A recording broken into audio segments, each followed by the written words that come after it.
Hello, नमस्कार। आप सभी का एक बार फिर से ऑनलाइन इकोनॉमिक्स क्लासेस के अंदर स्वागत है। आज हम meaning of profit, total profit and net profit को डिस्कस करेंगे। यानी इस वीडियो के अंदर हम 3 चीज़ों को डिस्कस करेंगे। पहला हमारा पार्ट रहेगा लाभ है, उसका अर्थ क्या है। उसके बाद में कुल लाभ क्या होता है और शुद्ध लाभ क्या होता है। और अंत में हम ये देखेंगे कि कुल लाभ और शुद्ध लाभ के बीच में क्या अंतर है। तो आइए शुरू करते हैं। सबसे पहले हम प्रॉफिट को देखते हैं। प्रॉफिट जो होता है हमेशा ही उद्योगपति को मिलता है। वैसे तो उत्पादन के जो 4 साधन होते हैं, भूमि है, श्रम है, पूंजी है और उद्यमी है, यानी ये उद्योगपति है। तो भूमि जो होती है उसको उसकी जो उत्पादन में सेवाएं देता है उसके लिए लगान प्राप्त होता है, श्रम को मजदूरी और पूंजी को ब्याज मिलता है। और उद्यमी जो होता है वो सबसे इम्पोर्टेंट कंपोनेंट होता है इस उत्पादन की प्रक्रिया में, क्योंकि जब तक ये उत्पादन के चारों साधन नहीं मिलते तब तक प्रोडक्शन शुरू नहीं हो सकता। तो ये जो उत्पादन के 3 साधन होते हैं, भूमि है, श्रम है और पूंजी है, ये बिखरे हुए होते हैं और इनको एकत्रित करके उत्पादन की प्रक्रिया को शुरू करने का कार्य उद्योगपति या उद्यमी करता है। अब जब वो ये एक्सरसाइज करता है तो इस एक्सरसाइज के बदले में उसको जो है पुरस्कार मिलता है। यानी जो उत्पादन होता है उस उत्पादन में से एक हिस्सा जो है वो उद्यमी का होता है और उसी हिस्से को हम जो है लाभ कहते हैं। तो इस प्रकार से ये जो लाभ होता है ये उद्यमी को प्राप्त होता है। लाभ उस अवस्था में होता है जब इनकम जो होती है उसके वो ज़्यादा होती है कॉस्ट के मुकाबले।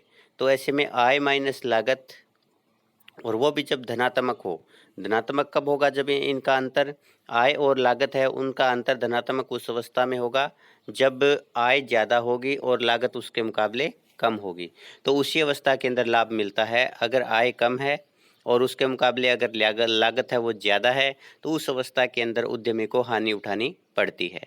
तो हम यहाँ पर जो लाभ को डिस्कस कर रहे हैं।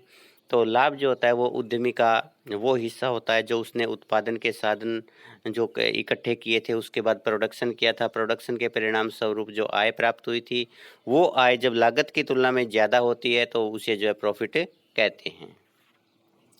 अब हम प्रॉफिट की डेफिनेशन देखते हैं। सबसे पहले उल्मर के अनुसार एक फर्म की कुल आय और कुल लागत के अंतर को लाभ कहा जाता है, यानी Y minus C. Here Y is income and C is cost. तो यहाँ पर जो आय और लागत का अंतर है वही प्रॉफिट है। दूसरा है जैकब ओसर के अनुसार एक व्यवसायी की बाह्य और आंतरिक मजदूरी, ब्याज और लगान देने के पश्चात जो अवशेष रहता है वह लाभ है। यानी जब उसने उत्पादन शुरू किया किसी भी व्यवसाय ने तो बाहर से जो है वो मजदूर लेकर के आया या उसने खुद अपने जो है परिवार के सदस्यों को काम पर लगाया या खुद की जो सेवाएं थी उसको दिया। तो उसके परिणाम स्वरूप जो है आंतरिक मजदूरी जो होती है उसका भी एक प्रकार से उसको हिसाब रखना पड़ता है। बाहर से पूंजी ली उसका ब्याज, या अगर खुद की पूंजी है तो उसका भी उसको अनुमान लगाना पड़ेगा। और लगान, अगर बाहर से ज़मीन किराए पर लिया तो उसके लिए लगान, लेकिन अगर खुद की ज़मीन है तो भी उसको जो उसका लगान काउंट करना पड़ेगा। इन सभी को जब भुगतान करने के बाद जो आय शेष बच जाती है वही आय जो लाभ कहलाती है। अब इसके बाद है लाभ के प्रकार। मुख्य रूप से लाभ जो है वो 2 प्रकार का है, एक तो कुल लाभ और दूसरा शुद्ध लाभ। तो पहले आप जो है टोटल प्रॉफिट को डिस्कस करते हैं। कुल लाभ जो होता है इसको व्यावसायिक लाभ भी कहा जाता है। तो अगर यह आ जाता है कि कुल लाभ क्या होता है या व्यावसायिक लाभ क्या होता है तो आपको दोनों को जो वो समझना है कि दोनों एक ही चीज़ है। एक उद्यमी जो होता है उसको जो कुल आय होती है उसका कुल आय में से बाहरी लागतों का को घटा दिया जाता है तो यह जो है वो कुल लाभ कहलाता है। अब यहाँ पर समझने वाली बात यह है कि ये बाहरी और आंतरिक लागतों का क्या सिस्टम है, क्योंकि यहाँ पर हमने जो है बाहरी या बाह्य लागत शब्द यूज किया है कि जब उत्पादन किया जाता है तो उत्पादन के दौरान बहुत सारे साधनों को बाहर से मंगवाना पड़ता है। जैसे बाहर से श्रम मंगवाया, बाहर से ही हमने जो पूंजी का अरेंजमेंट किया, किसी दूसरे व्यक्ति से ही हमने जो है वो कच्चा माल लिया, या हमने जो है भूमि किसी दूसरे व्यक्ति से ली। तो उसके बदले में जो भुगतान किया जाता है उसको हम जो बाहरी लागतें कहते हैं। यानी जो उत्पादन के स्वामी को छोड़ करके बाकी जो बाहरी बाह्य व्यक्तियों को भुगतान किया जाता है उनके उत्पादन में योगदान के लिए, उसको हम बाह्य लागत कहते हैं। तो जब कुल आय में से कुल बाह्य लागत निकाल दी जाती है तो उसके बाद में जो प्रॉफिट बचता है वो कुल लाभ कहलाता है। तो इसका मतलब ये हुआ कि जब हम कुल आय में से केवल बाह्य लागत निकाल रहे हैं तो कुल लाभ के अंदर आंतरिक लागतें शामिल होती है। आंतरिक लागतें वो लागतें होती है जो उत्पादन के स्वामी के अपने ही साधनों की लागत होती है। जैसे एक खेत के अंदर एक व्यक्ति प्रोडक्शन कर रहा है, अब उसका खुद का ट्रैक्टर है, तो किसी दूसरे को भुगतान तो नहीं करना पड़ रहा, लेकिन फिर भी उसकी एक अनुमानित लागत है कि अगर वही ट्रैक्टर उतने समय के लिए किसी दूसरे व्यक्ति के खेत में काम करता है तो उसको कितनी आय प्राप्त होगी, वही अनुमानित लागत है। इसी प्रकार से स्वयं जो एक उद्यमी जो होता है वो श्रमिक के रूप में भी काम करता है या खुद की उसकी पूंजी है, तो सभी के लिए जो अनुमानित आय होती है वो जो है आंतरिक लागत कहलाती है। तो कुल लाभ जो होता है उसके अंदर आंतरिक लागत शामिल होती है। कुल लाभ बराबर कुल आय माइनस कुल बाहरी लागतें। अब कुल लाभ या जो व्यावसायिक लाभ उसके कौन कौन से तत्व होते हैं, यानी कुल लाभ या व्यावसायिक लाभ में किस किस प्रकार की आय को शामिल किया जाता है। सबसे पहले है उद्यमी की अपनी पूंजी पर ब्याज। जैसे कोई उद्योगपति है, उसने खुद की पूंजी अपने व्यवसाय में लगाई है, उसको जो ब्याज प्राप्त हो रहा है, अभी तो नहीं हो रहा, लेकिन अगर वही पूंजी वो किसी दूसरे को उधार देता तो उसको जो ब्याज प्राप्त होता वो जो है एक उद्यमी के लिए कुल लाभ में शामिल होता है। बेशक उसको किसी दूसरे को भुगतान नहीं करना पड़ा, लेकिन फिर भी उसको जो है हम कुल लाभ में शामिल करते हैं। जैसे मान लीजिए 1 लाख रुपए है और उस 1 लाख रुपए से उसने व्यवसाय शुरू किया, उसके ऊपर अगर उसको एक महीने का 5,000 रुपये ब्याज प्राप्त होता, अगर वही पूंजी वो किसी दूसरे को उधार देता, या अगर वही पूंजी वह किसी दूसरे से उधार लेता तो उसे 5,000 रुपये का भुगतान उसको करना पड़ता। तो ये जो उद्यमी की अपनी पूंजी का ब्याज होता है जो कि कुल लाभ में शामिल किया जाता है। नेक्स्ट है बीमा खर्च। विभिन्न प्रकार के जो बीमा करवाया जाता है, जैसे कि दुर्घटना बीमा है या अन्य प्रकार का कोई रिस्क है, जैसे आगजनी ना हो जाए, कोई चोरी ना हो जाए, बाढ़ भूकंप सूखे बाढ़ भूकंप है इनके कारण जो वो कोई नुकसान ना हो जाए। तो इस प्रकार से जो बीमा का प्रव्यय किया जाता है वो भी जो कुल लाभ में शामिल होता है। क्योंकि अभी तक हमने केवल कुल लाभ के अंदर से केवल कुल बाहरी लागतों को निकाला है, उसके बाद जो पैसा बच गया वो पैसा जो है हमने ये कहा कि भी ये टोटल प्रॉफिट है, लेकिन उस प्रॉफिट में से भी उसको जो है कुछ चीज़ें जो है वो निकालनी पड़ेगी कि भी ये तो जो है वो दूसरे व्यक्तियों को भुगतान करना पड़ सकता था, या जैसे बीमा वगैरह इसका भुगतान किया गया है। नेक्स्ट है उद्यमी के अपने श्रम या श्रमिकों की मजदूरी। तो जब उद्यमी अपने व्यवसाय में खुद ही श्रमिक के रूप में काम करता है तो उसको जो अनुमानित मजदूरी में होती है वो जो है कुल लाभ का हिस्सा होती है। नेक्स्ट है उद्यमी की स्वयं की भूमि का लगान।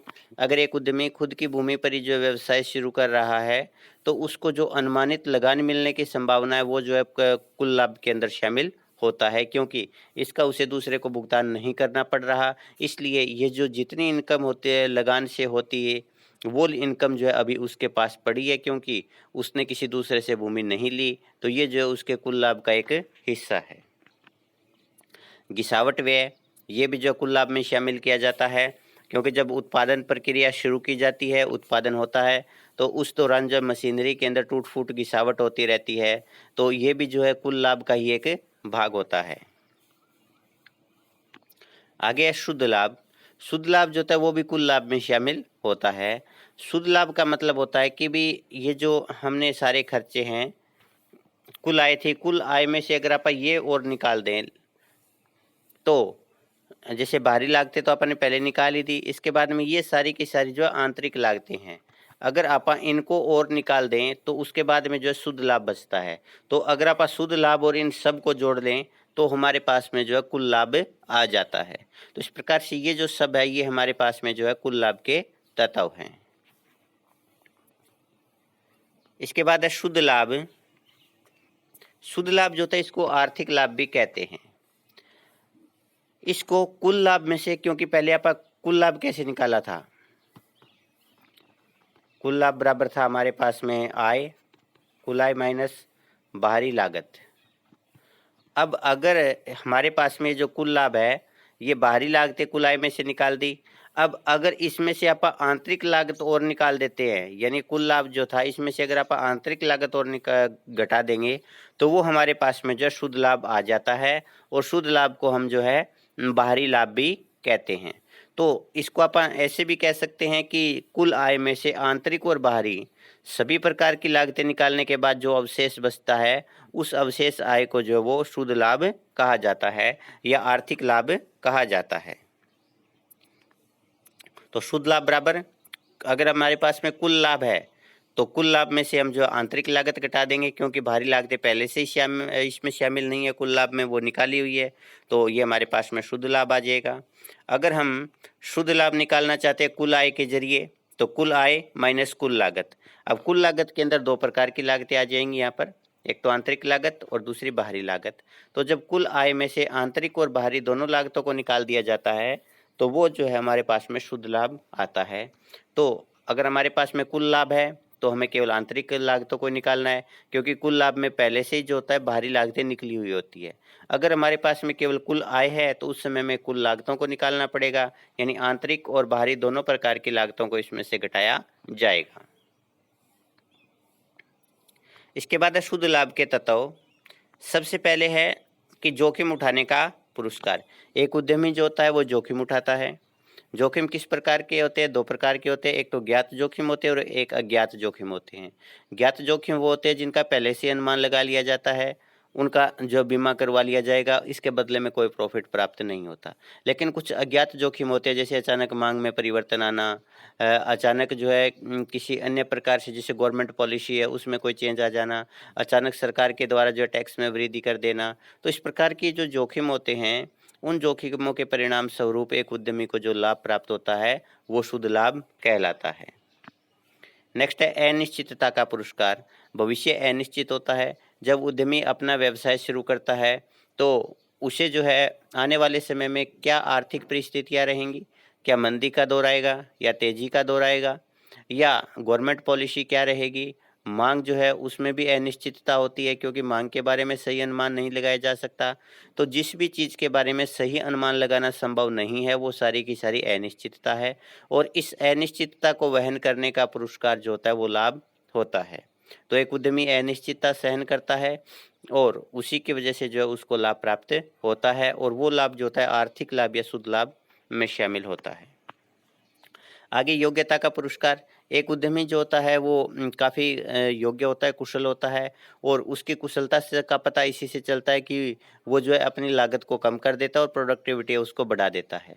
तो जो उद्यमी जितना ज़्यादा योग्य होगा उसकी कॉस्ट ऑफ प्रोडक्शन उतनी ही कम होगी, और उसकी वजह से उसको प्रॉफिट उतना ही ज़्यादा मिलेगा। तो जो बेहतर योग्यता वाला उद्यमी होता है, ज़्यादा कुशल होता है, वो अपने व्यवसाय का जो है बेहतर मैनेजमेंट कर पाता है, और उसी मैनेजमेंट की कैपेबिलिटी है, उसी के कारण जो उसको लाभ प्राप्त होता है, और ये जो है शुद्ध लाभ कहलाता है। एकाधिकार का लाभ। कई बार जो होता है एक उद्यमी जो होता है वो एकाधिकारी होता है, और एकाधिकारी होने के कारण जो है वो अपनी जो लागत होती है उस लागत के मुकाबले ऊंची कीमत लेता है, और ऊंची कीमत लेने की वजह से जो उसको जो लाभ प्राप्त होता है वो जो शुद्ध लाभ कहलाता है। आगे आकस्मिक लाभ। कई बार जो होता है अचानक कीमतें बढ़ जाती है, तो उसकी वजह से जो होता है अचानक प्रॉफिट होना शुरू हो जाता है, या अचानक जो है कच्चा माल है, कच्चे माल की अचानक कीमत बढ़ गई, लेकिन उसके पास में पहले से कच्चे माल का पर्याप्त स्टॉक था, तो उसको जो प्रॉफिट प्राप्त होगा उसके ऊपर। तो इस प्रकार से कई बार जो होता है अचानक जो मांग होती है उसमें परिवर्तन आने से, या लागत में अचानक कमी आने की वजह से, या कीमतों में अचानक जो उछाल आने की वजह से जो लाभ प्राप्त होता है वो भी जो शुद्ध लाभ का हिस्सा होता है। नवप्रवर्तन। एक उद्यमी का काम जो होता है इनोवेशन करना होता है, नवप्रवर्तन करना होता है। नवप्रवर्तन के अंदर या तो कोई नई वस्तु का उत्पादन किया जाता है, या जो वो वस्तु के उत्पादन की प्रक्रिया उसको चेंज किया जाता है, या जो वस्तु होती है उसको जो मॉडिफाई किया जाता है, या नए तरीके से उसको प्रोड्यूस किया जाता है। तो इसके परिणाम स्वरूप उद्यमी को जो लाभ प्राप्त होता है वो जो शुद्ध लाभ कहलाता है। तो इस प्रकार से ये जो लाभ के मुख्य तत्व थे। अब हम जो है देखते हैं शुद्ध लाभ और कुल लाभ में क्या अंतर है। पहला, शुद्ध लाभ और कुल लाभ। शुद्ध लाभ जो एक संकुचित धारणा है, क्योंकि इसके अंदर ना तो आंतरिक लागतें शामिल होती है और ना बाहरी लागतें शामिल होती है। इसके विपरीत कुल लाभ जो एक व्यापक धारणा है, क्योंकि इसके अंदर जो होता है वो आंतरिक लागतें जो है शामिल होती है, तो शुद्ध लाभ का हिस्सा है आंतरिक लागतें। नेक्स्ट है कि शुद्ध लाभ जो होता है इसमें उद्यमी जो होता है उसके खुद के उत्पादन के साधन होते हैं, जैसे खुद की भूमि है, खुद की पूंजी है, खुद का श्रम है, तो उसकी जो लागत होती है वो इसमें शामिल नहीं होती। इसके विपरीत अगर आप कुल लाभ को देखते हैं तो कुल लाभ के अंदर जो है आंतरिक लागतें शामिल होती है। आगे पूर्ण प्रतियोगिता के अंदर जो होता है वो दीर्घकाल के अंदर कोई शुद्ध लाभ प्राप्त नहीं होता, क्योंकि वहाँ पर केवल जो वो सामान्य लाभ ही प्राप्त होता है। तो सामान्य लाभ से ज़्यादा अगर कोई प्रॉफिट प्राप्त होता है तो वो जो आर्थिक लाभ या शुद्ध लाभ कहलाता है। आगे पूर्ण प्रतियोगिता के अंदर दीर्घकाल में कुल लाभ अवश्य मिलता है। इसके बाद है कि कई जो अवस्थाएं होती है उनमें अल्पकाल में भी जो है शुद्ध लाभ प्राप्त नहीं होता, लेकिन अल्पकाल के अंदर जो कुल लाभ का अंश अवश्य मिलता है। तो इस प्रकार से ये जो है कुल लाभ और शुद्ध लाभ के बीच में डिफरेंस है। इसी के साथ अपना ये जो मुख्य टॉपिक था जिसके अंदर आज हमने देखा कि कुल लाभ क्या होता है, शुद्ध लाभ क्या होता है, और उसके बाद में कुल लाभ और शुद्ध लाभ के बीच में जो डिफरेंस था उसको भी हमने देखा। तो अब हम ये देखते हैं कि अब तक हमने जो किया है उससे संबंधित कौन कौन से इम्पोर्टेंट क्वेश्चन हैं। तो मूल्यांकन में देखिएगा, पहला शुद्ध लाभ और कुल लाभ में अंतर बताओ। नेक्स्ट है शुद्ध लाभ के कौन कौन से तत्व होते हैं और कुल लाभ के कौन कौन से तत्व होते हैं। इसी के साथ अपना टॉपिक समाप्त होता है। धन्यवाद।